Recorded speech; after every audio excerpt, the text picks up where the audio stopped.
Hi, it's Mary at the Paper Turtle. Today we are working on a prompt provided by you, my viewers. I would love it if you would leave some more prompts in the comments below. I'm having you provide me with prompts, and I'm creating using those prompts. And my challenge is to create something that I can use in journals that I have ongoing. Or if I need to create a new journal, I'll create a whole new journal. But I want to avoid making things just to make something and stick it in a box and not ever use it. I can do that, sometimes when I just feel like crafting, I'll do that. But for this event, these prompt things that I'm doing, I want to be able to actually use it. So that adds a little bit more of a challenge for me when doing these. And I hope that you are crafting along. I hope that you use the prompts to do your thing for your journals or to just have fun with it, whatever. This session's prompt is flower. Only one prompt, which can be a little bit more challenging than if I have multiple prompts. And I searched around to see, I thought a lot about it, wasn't really sure. I didn't want to just make something and stick some flowers on it and call it a day. I wanted to do something different. And so I looked around on YouTube to see what I could find. And there's a lot of great videos out there with flowers. But I found one that I really liked. Of course, you can guess it's Barbara at 49 Dragonflies. She did a video, it's an older video, I think, where she made a flower. And this has been done before. It's not anything new and it's not anything difficult or anything, but I liked it. I liked the way she did it, and I thought that I could use that in one of my journals. So that's what I'm doing. And I made one to practice because it was a good thing that I did that. I'm not always very good with scissors and cutting shapes and stuff, but that's kind of the fun of it, to see what you end up with. So the one that I made already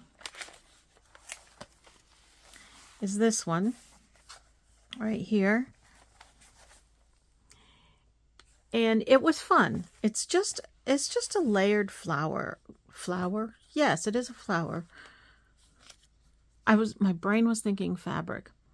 It's a layered fabric flower, basically, is what it is. Now, some of my petals don't exactly look like flower petals, but that's okay. I went with it, and it gives it kind of a funky, quirky look. And this is actually a tuck spot. Let's see. I'll tuck this. So you can tuck something in behind there like that. I like it. I am happy with the way my first one came out. And so I'm going to make another one for a different journal, and we'll see how that one comes out. So let's see if you want to play along. I'll show you what I'm going to use, and you can use whatever you happen to have. I am going to use, wait, I have to look at that one again. I forget how I did it. You can do it any way you want. And they don't have to be like the same layers every time you do it, but I kind of had a plan, and now I have to kind of remember what my plan was. All right, I think my plan was this on the bottom,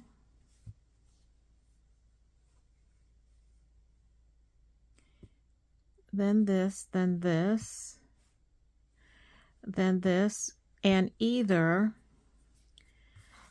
the cheesecloth or some tulle. I had this tulle left over from my last project, so I thought, well, I've got it sitting here. Maybe I can use it. So we'll see when I get to that point which one I'm going to use. I'm going to layer these up and see how they look, and then we'll decide. So these flowers obviously can be made in a million different ways, and I'm just kind of following sort of the way that Barbara did it, because I found that to be simple and something I can handle. So the first one, you start out with a square. So you cut your fabric into a square, And I don't think it has to be like, you know, perfect or anything. But I think it's easier the squarer it is. So I'm starting out with a 5-inch square with this fabric. Let's see. Yeah.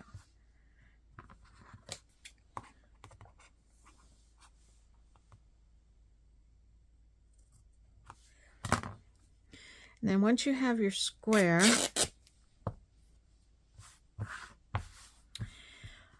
then you take your square. I'm trying to remember. And you fold it diagonally like that. And then diagonally again. And diagonally one more time. Like so.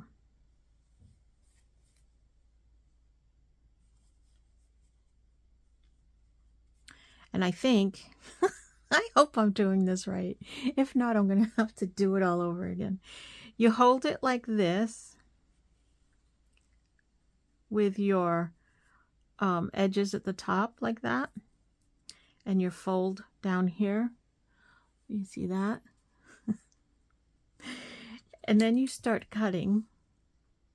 I know, this is the scary part. This is where I have a really hard time getting the shape of a petal. So you're making your petal right now. Now, if these don't come out the way you like them, you can always refold it and do it again. So you unfold it, and it's the moment of truth. I think this one didn't come out too bad. Might be a first timer.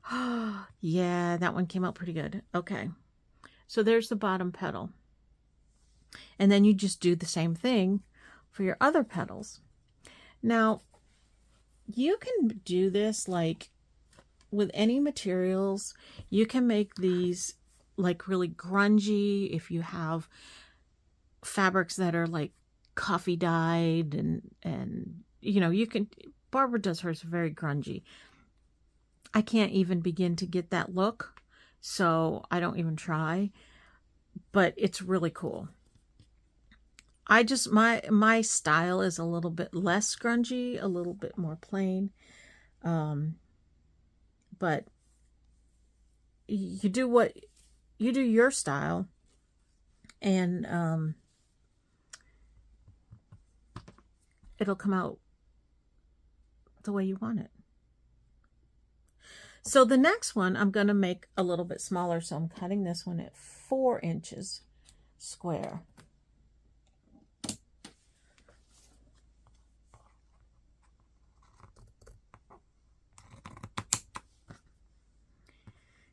And I'm obviously using a piece of lace. And the 4 inches goes right along here. Really hard to cut a straight line. Whoop. Okay, so there's my kind of square. And we're going to fold it into a triangle,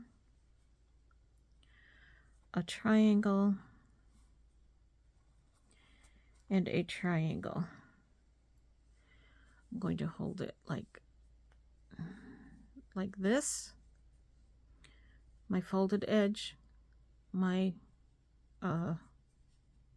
raw edge, I guess, what you might call it.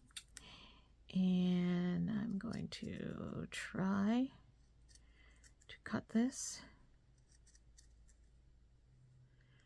and make it look somewhat like a petal.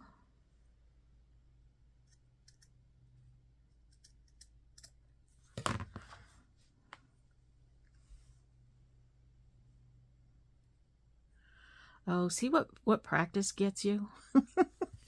I practiced. I'm getting better at it. My first try, oh my goodness, the first time I cut anything to try to do this, what a disaster. It was horrible.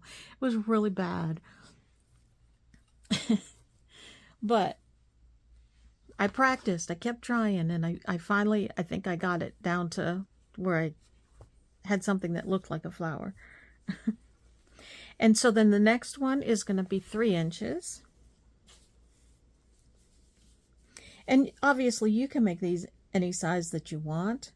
I tried this size and I tried it in my book and I felt that it was a good size for the look I wanted. But if you're doing something a little bit different, you can do it, you know, you can make it a different sizes depending on your journal they're going in and the look you're trying to create.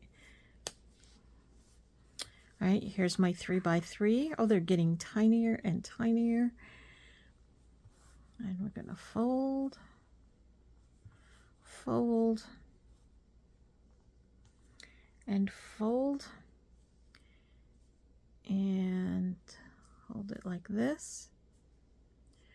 Fold, side there, the rough edges there. And when you cut, you start on the fold side. And just kind of cut at an angle and then up and round it to whatever shape you want. I guess you could make it a pointy shape if you wanted. Experiment with it. Try it different ways. You could do this with paper too. Oh, I like how that one came out. Then you just layer them. Just layer them on your thing. Now you can take your different materials and you can dye them. You can color them. If I'm going to use the cheesecloth, I will color that up a little bit. I'm thinking with pink. All right, so we're down to 2 inches.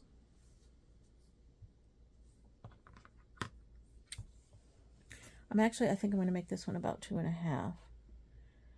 Just because I don't want to get it too small. Wow, Mary, you can cut straight knot.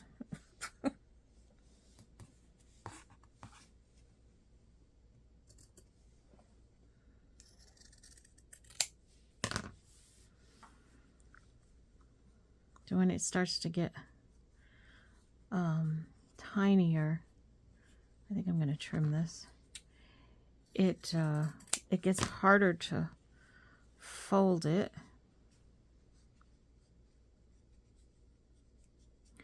Oh boy, this one's going to be, I don't know if I can cut through all this.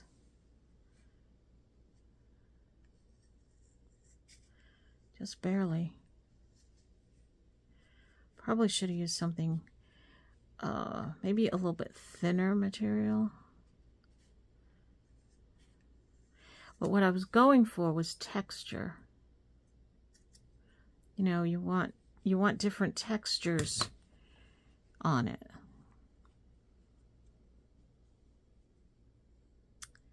Well, it's a little wonky, but I'm okay with that.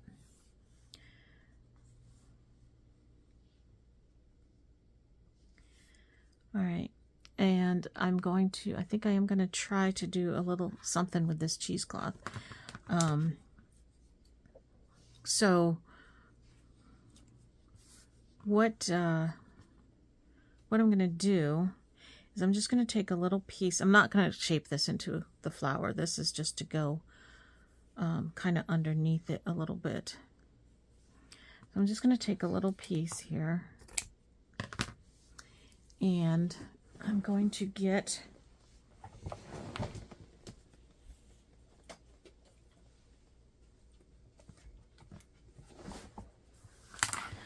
this plate. It's just an acrylic plate I use for stamping. And I'm using pickled raspberry. And I'm going to smush it on the plate. Like so, and take some water and spritz it on there, get it all nice and juicy, and then take this and just put it in there, but it's really bright pink. That is really bright pink. I need a napkin. Sorry, should have had this prepared. I'll be right there. I have this big bag full of the whites from napkins that I separated. I like to use those as much as I can because I have a ton of them. And you'd hate to waste anything. So I use them for mopping and stuff. So I'm going to squeeze this out. I don't think this is going to dry in time for me to use it.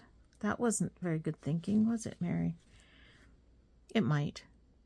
It's just cheesecloth, so it might dry pretty quickly. It's very bright. I think maybe I'll also do it in with a little bit of brown.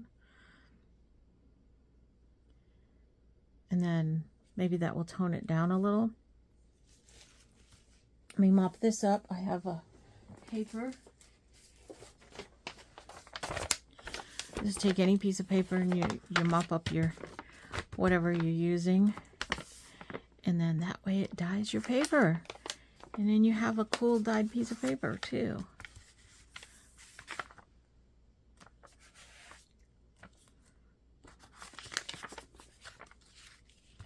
Isn't that pretty?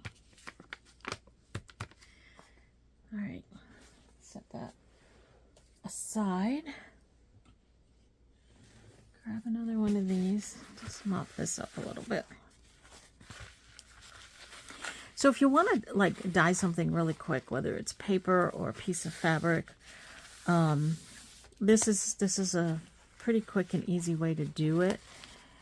I probably wouldn't suggest this for like mass dyeing, but when you want to dye one little thing or something, it's pretty good. So I'm going to take the vintage photo, which is probably getting dried out, but I don't need a lot of it. And I'm going to dip it in there and see what we get. I think we're getting orange. I don't know, maybe. Maybe, just maybe, it might work when it's dry. Such a teeny little piece. I should have used a bigger piece just so that I'd have some extra. Do I like it with the brown? It's kind of it's almost like melony. Like a melon color. I don't know. I'm going to set it here and let it dry for a minute. And I think I'm going to do one with just the brown. I'll do a little piece and see how that'll look. Maybe I might like that one better. I don't know. Maybe I'll do a little bit bigger piece in case I use it for something else.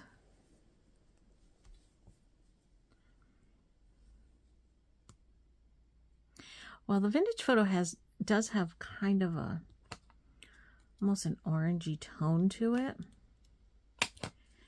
So I think that's just kind of the color you're going to get. And when you do this, experiment with different colors and stuff, because it could be fun. And then you have, maybe you could sit down one day with your inks and your plate and a bottle of water and some cheesecloth or some other fabric and just kind of play and see what you come up with. And then you'll have a little supply of dyed cheesecloth. There's not enough on there to sop it up with the paper, so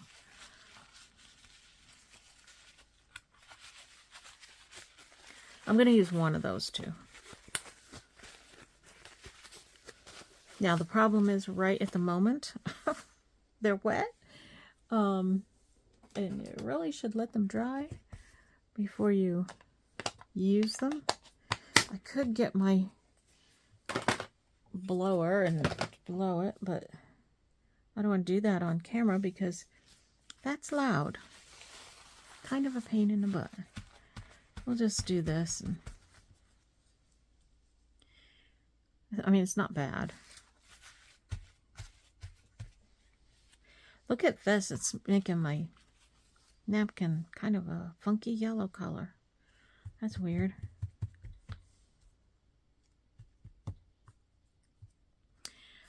I think I'm going to actually, let me try it with the button. I'm going to put a button on it. I picked out 3 different buttons. I really like this one. It goes, the cheesecloth goes with the button. I feel like it doesn't go with the brown. There's a lot of brown on here.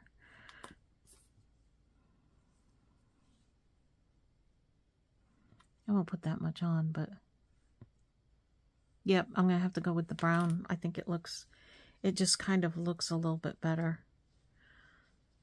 See if I can get it dry a little bit.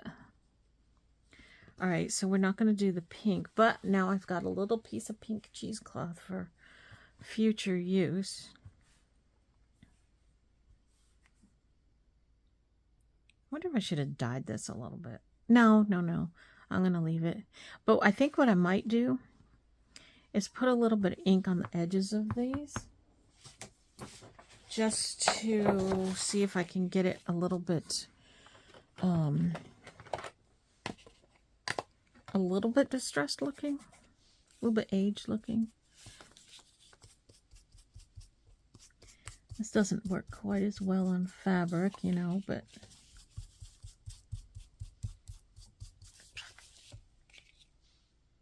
yeah, it's doing a little bit.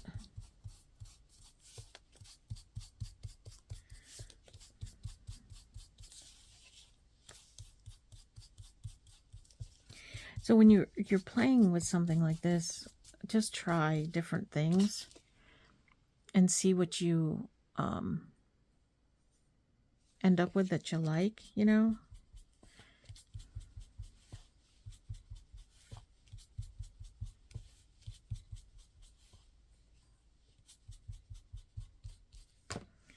Yeah, that's a little bit. Little, I don't know. I don't know if this is doing anything for it, really. It's kind of toning down the white a little bit.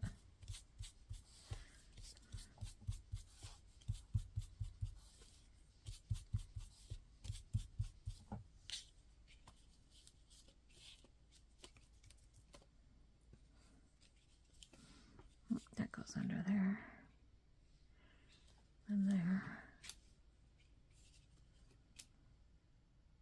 I guess, yeah, I don't know. I don't know if that did anything or not. All right. One thing I need to do is I need to take this little piece of metal out of here.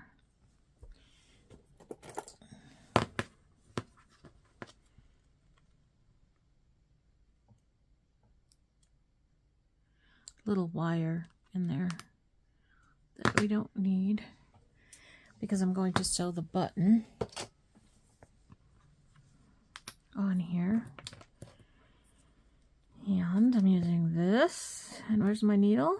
Here's my needle.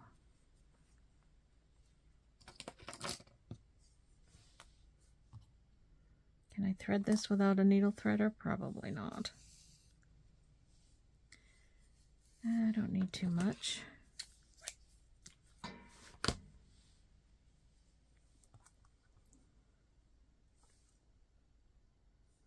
How about glasses? Maybe they'll help. It's a quiet day today. In a quiet mood. My husband is off playing golf. And when he does that, it's my day to hang out in my room, do whatever I feel like doing. And that's basically what I do. All right, this is, it's a little bit wet, but I think I'm still gonna just use it. I only need like a little piece.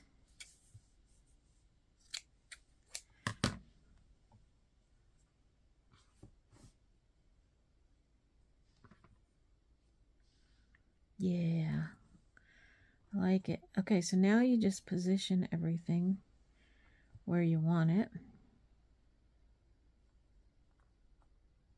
Let's see. I want the petals to go like in between the petals underneath it,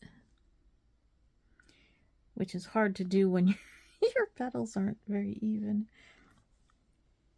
but it's okay. I think that will work. All right.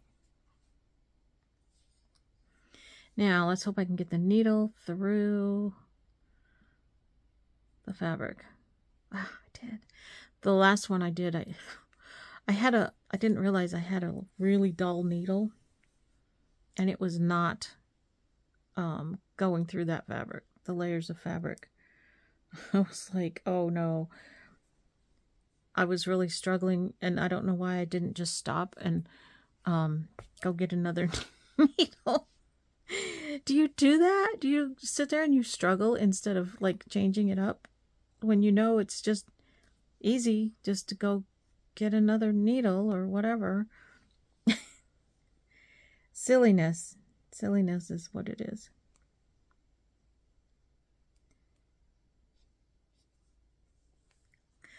I'm not much of a sewer, and I decided to try slow stitching. Oh my goodness, what a joke that was. I'm still trying it though. I'm still kind of experimenting with it. But I'm not a sewer, and I cannot get like pretty stitches or anything. It just doesn't. I can't get them straight. I can't. But I guess the whole thing with the slow stitching thing is that it doesn't have to be perfect, and that's why I wanted to try it, because I thought, well, I can be sloppy. That's pretty easy to be sloppy, a sloppy stitcher. That's what they should call it. Instead of slow stitching, they should call it sloppy stitching for those of us who cannot stitch a straight line.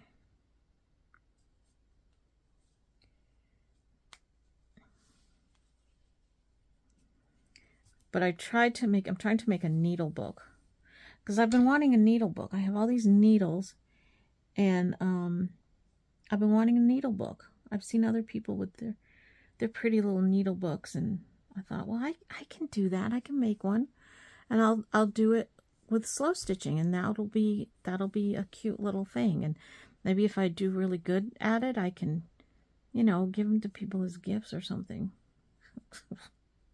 I won't be giving any of that as a gift, let me tell you. It is not pretty. But I'm going to try another one. I think I know the mistakes that I made that will make it better the next time. We'll see. All right, see how messy that is? But we're not going to see that side, are we? All right. So there's our flower. Kind of pretty, huh? A little, it's a little funky. It's not perfect. A little messy and sloppy, but I don't care. That's how it's supposed to look. That's how I like it. And this one is going in my Love Letters journal. And I'm going to show you that right here. You've seen it before. You're seeing it again. And I had a spot for it. It wasn't right there, I don't think. Let me see.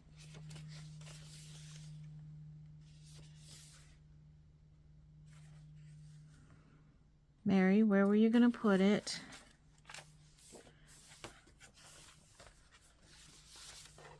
Well, maybe I was going to put it right there.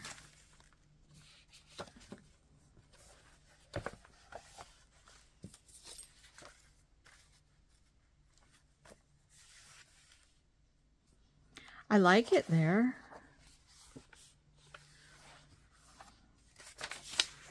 But I'm not sure if that's what I actually had in mind. All right, this is 1915, and the letter I'm going to stick in there is this one, which is also 1915, so it would work there. I don't think I was going to put it here, was I? Maybe I was. Maybe, because that's pretty too. When you open it up, it's against this pink.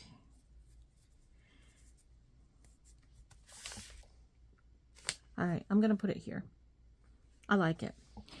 But first what I have to do is kind of reinforce this, because this is very thin and you don't want it to rip or anything. So I had a piece of cardstock here somewhere. Let me move this out of the way. I had everything right here, ready to go. Here it is.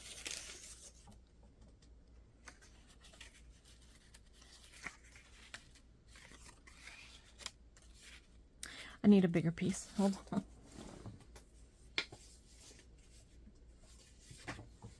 This'll work. All right. Where's my pencil? Oh my God. I'm really not this disorganized. The pencil's gone. I keep it right here. I always keep it there. All right, Mary, you must have another pencil here. Oh, I do. So I just want it to cover like this part, the solid part of the thing here. So I'm just going to roughly draw very poorly.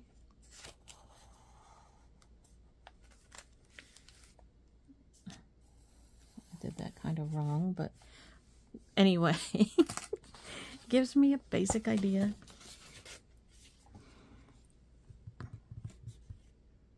I don't want to use those scissors because those are my kind of fabric scissors. Kinda.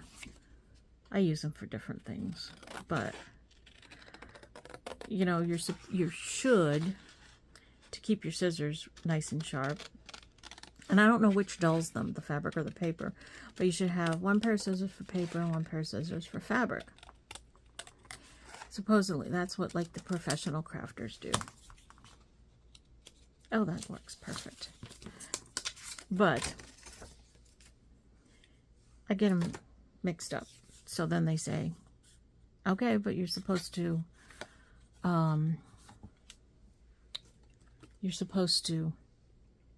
put a little piece of material on the handle of your fabric scissors so you know those are your fabric scissors. It's all good and logical, right? I don't know why I don't do it. I could stop right now and take a strip of this fabric I'm working with and put it on there. But I'm not. I'm busy. And my glue, I've just ordered another glue. You know what happened? I'm like so sad about this. Well, the pin that came with the glue broke, right? And, you know, you have to use stainless steel or it will rust. And at first I was like, well, so if it rusts, what happens? It turns your glue a rusty color. That's not a big deal, is it? I don't know. But I tried to find another pin to put in it, and evidently the pins that I have don't, I don't know, they don't want to work well. Maybe they're too thin. I don't know, something is wrong with it. And so I bought a fancy pin thing at the craft store. Where is it? What did I do with it? It's pretty. If I can find it, I'll show it to you. Here it is. Right? To put in the glue. Isn't that cute? Somebody made these and they're selling them at the craft store. And so I thought, okay, I'll buy one. I'll help support, you know. This is not stainless steel. It rusted in my bottle. I was like, oh no. Well, when it rusts, it not only rusts, but it kind of clogs it up a little bit. So that did not work for me. And I was a little bit upset about that. But hey, maybe they didn't know that you needed to use stainless steel, and maybe somebody has told them. I don't know. I'm not going to complain about it, but yeah, if you make those pins, you got to use stainless steel so they don't rust in your glue bottle. I am putting glue along the bottom edge and just a teensy little bit up on the side. This is going to be a tuck spot.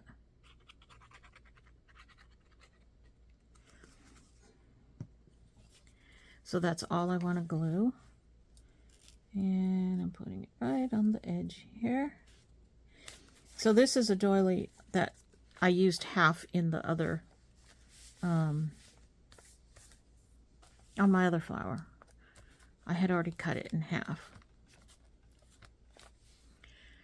And then this I'm going to glue right here on my mess. That big mess that I made. That's all right. The glue helps it stay together.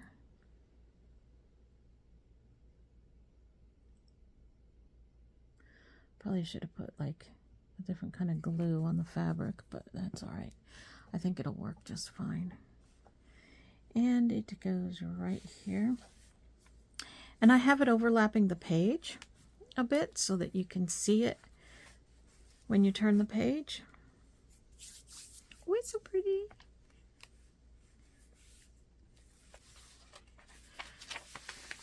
Like that. Can you see it? Nope. Like this.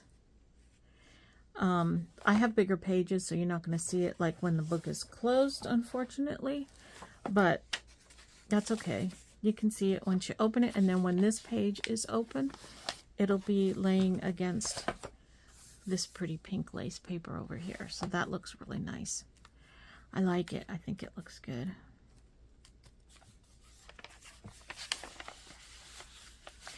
And then in the tuck spot, this is a letter from Amelia's sister, dated 1915. This one didn't have an envelope, so it's perfect to go into my tuck spot right there. What do you think? Now you can decorate your page a little bit more if you want, or you know, do what you want with it. I like it. I really like how that came out. I think that's pretty. So we have that. I don't have much in here yet, but I'm getting there. I have this one, which I love.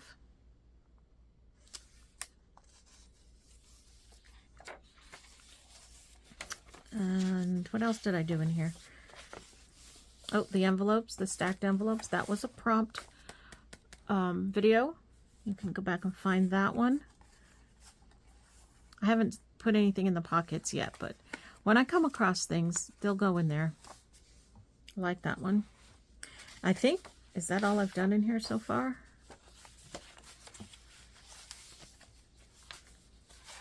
I think so. Not very much, is it? I have a lot of book to fill up. So that's that. All right, don't go anywhere yet. We're done with the project, but we need to draw the next prompts. So I've got all, up to the date of when I'm filming this, all the prompts that people have given me in the comments have been put into the jar. Still need more. So if you want to give me more prompts, if you've already given me some, that's great. If you haven't given me any prompts yet, what are you waiting for? Come on. Let's get them in here. Where's my dice? I have to roll the dice because we have to see how many prompts I'm going to pull. Oh, God, it was right here. Just here it is. Okay, we ready? Here we go. Ta-da! 5. Oh, my goodness. Okay.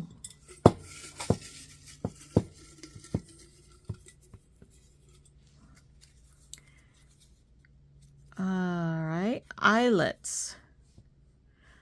That was my prompt. That's an easy one. I can do that. Water. Water. That's my prompt also. Water. Let's not have all mine. Come on. No, no, no. Masterboard, we've already done it twice now. I know I'm going to repeat things, but really not every single time. Come on. Let's pick somebody else's stuff here. Lockets. Ooh. Ooh. I like that idea. I'm thinking, I don't know how I'm going to incorporate lockets with water, but lockets. And that is from LaraCraft82. Thank you for the prompt. All right, we got 2 more to go.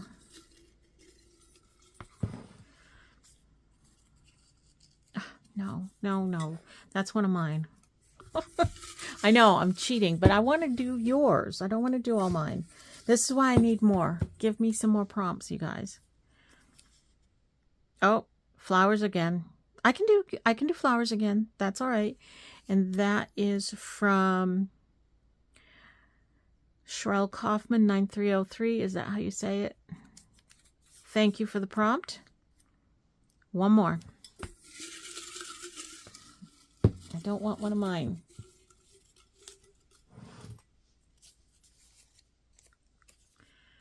Stencil. Well, this is going to be interesting. And that is from Amber Carrie Slaythorpe 4625. I'm so sorry. I'm not sure exactly what your name is. I'm going to call you Amber. So thank you, Amber. Here's our 5 prompts: eyelets, water, lockets, flowers, and stencil. Well, I'm going to tell you right now that the lockets is going to be, I believe, incorporated into my love letters journal, because that's just what I thought of. You know, you have a locket with your love in it, and I'm not sure where else I would use it. I'm trying to think if there was a locket in Outlander, and I don't believe that there is. I can't think of when there might have been one. So, lockets for my love letters journal. I think that's where it's going to go. So I need to start thinking. So here's your prompts. You guys think, what are you going to do with these prompts? I want to see your work. I want to see what you do with these prompts. Follow me on Instagram, and then you can tag me when you put your picture up of your prompts. I think that's the best way to do it. And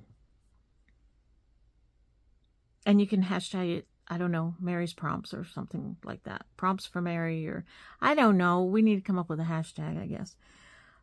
But anyway, so there's our prompts for next time. Thank you so much for watching. I hope that you enjoyed this video, and go make a flower if you haven't already, or get ready for this one. We'll see you next time. Bye.